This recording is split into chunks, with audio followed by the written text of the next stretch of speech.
Hi, everybody. I'm Jody Pear. Hi, I'm Kathy Feltz. And today we are continuing on with the theme of home is a reflection of where you are in your life. And Kathy's going to lead us off in our discussion today. Yes. Home is a reflection of where you are in your life. So that could be where you are as far as your job. It could be a reflection of your relationships. It could be a reflection of just how you're feeling about yourself. So it's what's going on in your life and also what's going on for you inside of you. So it's a reflection of those two things, really, what somebody else would be able to see, but then what you are feeling about yourself and where you are. So one of the things Jody and I were talking about in before one of our segments, we were talking about that theme. And I was talking about clients that I have who I would go into their house and we would look around through their house, look in all the different rooms, and we would be talking through what's happening.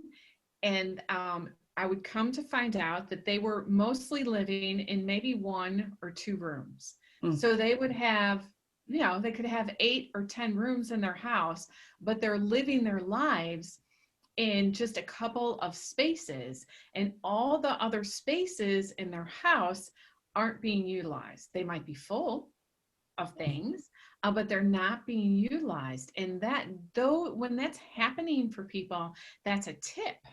That's a tip for you to really look at what's going on. So thinking again about that, just that idea, your home is reflecting where you are in your life. And that's true for everybody. That's true in my house. That could be true right now. It's true in my garage. I have this container, it's like a milk carton, and it's filled with a bunch of papers that don't even belong to me, Uh-huh. that I need to sort through. And so, there's space in my garage I'm not utilizing because of that. So the idea is take a look, assess what's going on, connect that to what's actually happening for you. Really kind of think about that. What is it telling you about yourself? What is it telling you about your dreams or your goals? What's it telling you about what you're wanting to do, but maybe you're not doing it?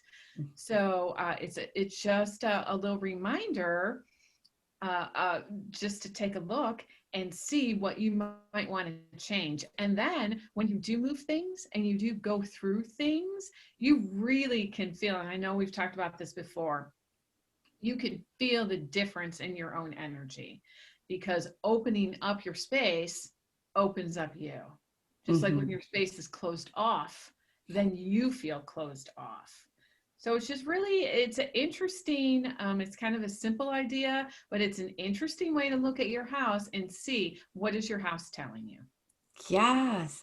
Is there anything like in general? So if there is somebody like that who is living in one or two rooms of their whole house and they have like 10 rooms, is there a general analysis that you were able to make? Like, what does that mean? Does that just mean that they have too much stuff, that they need to downsize, or is there any kind of connection that you have been able to make like that? It's so individual, Jody, for people. Mhm. The tip is, why aren't I using it? And then just really thinking about that. And Yeah. it could be a reflection of maybe you're holding yourself back in some area of your life. You're Hmm. not moving forward. You're kind of wanting to, but you haven't taken the next steps. Um, or you're hanging on to some old memories and Hmm. you're afraid of letting some things go. You're afraid. I tell people a lot, because that I see this a lot, where people are holding on to things that maybe someone left them when they died. And they're holding on to that item Yeah. because they're afraid if they let it go, that somehow that's disrespectful to the person that Hmm. they lost, Hmm. or that they're going to somehow not remember that person if they don't have that object. And Yeah. neither one of those things is true. Oh my gosh, you just reminded me of a client that I had that actually had those thoughts. I mean, he expressed that to me, that Mhm. he had his closet was just jam packed with items that were serving no purpose. But I'll never forget, this one item that he had was just one of those squishy balls, like stress reliever squishy ball things. Yeah. He was hanging on to that. His dad gave that to him when he was, I mean, I don't even know if he was a teenager yet. And that he hung on to that because it reminded him of a special moment that he had with his dad. Mhm. And he's an adult now. I mean, so he has had this with him for more than 20 years. And and I realized the emotional attachment like that. And I mean, it actually, it was so touching when he told me that. But throughout the process of him cleaning out his closet and being open to letting things go, he did let that go. And he did say that, I mean, he truly feared that if he let it go, he was letting go of that memory. Um, and and he found it not to be true. So he was pleasantly surprised, and it helped him. Once you get into that momentum, it did help him let go of lots of other things.